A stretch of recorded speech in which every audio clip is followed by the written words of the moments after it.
Hello everyone, welcome to back my YouTube channel.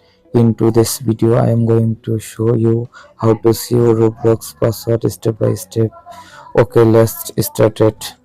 First click on the Google Chrome browser. Open Google Chrome browser. Then click on the three dot line option and scroll down. Now click on the settings and scroll down. Then click on the Google Password Manager.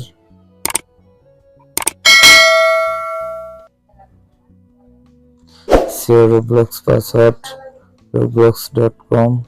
Now click on the roblox.com. Show fingerprint. See Roblox password. I hope your problem has been solved successful. Please subscribe my YouTube channel. Thank you.